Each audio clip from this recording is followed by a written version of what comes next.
बहुत ज़्यादा emotions show करना आपको ट्रबल में डाल सकता है, जबकि इमोशंस ह्यूमन का एक इंटीग्रल पार्ट है और हमें अपने एक्सपीरियंसेस में वैल्यूएबल इंसाइट प्रोवाइड कर सकते हैं।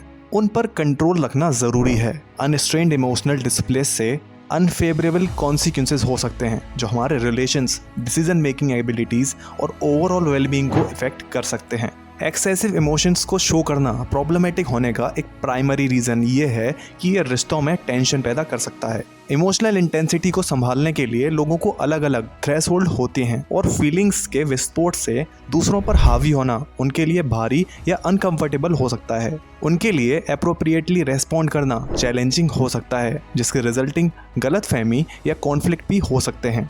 दूसरों के साथ हेल्दी रिलेशंस को बढ़ावा देने के लिए इमोशनल बैलेंस और सेल्फ कंट्रोल बहुत इंपॉर्टेंट है।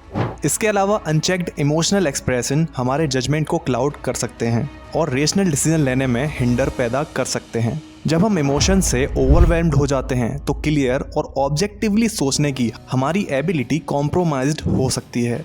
रेशनल थॉट प्रोसेसेस ओवरवेल्म्ड हो जाती हैं और हम इम्पल्सिव तरीके से काम कर सकते हैं।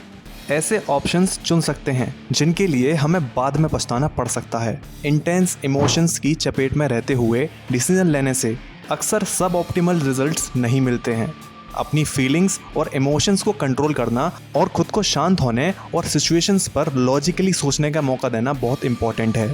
सो how can we control our emotions effectively? इसकी शुरुआत सेल्फ अवेयरनेस से होती है। अपने इमोशनल ट्रिगर्स को समझकर उन्हें डेवलप करके हम इंटेंस इमोशंस की शुरुआत को पहचान सकते हैं और उन्हें मैनेज करने के लिए प्रोएक्टिव स्टेप उठा सकते हैं। डीप ब्रीदिंग, मेडिटेशन और एंगेजिंग इन फिजिकल एक्सरसाइज जैसी टेक्निक्स हमें ओवरवेल्म्ड फील होने पर कंट्रोल हासिल करने में हेल्प कर सकती हैं।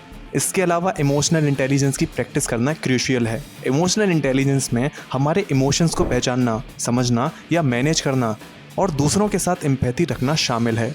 अपनी इमोशनल इंटेलिजेंस स्किल को निखारने से हम इमोशनल एक्सप्रेशन के लिए एप्रोप्रिएट टाइम और प्लेस को पहचानने में ज़्यादा स्किल्ड हो जाते हैं। साथ ही ये भी समझ पाते हैं कि हमारी फीलिंग्स हमारे आसपास के लोगों को कैसे इम्पैक्ट करती हैं।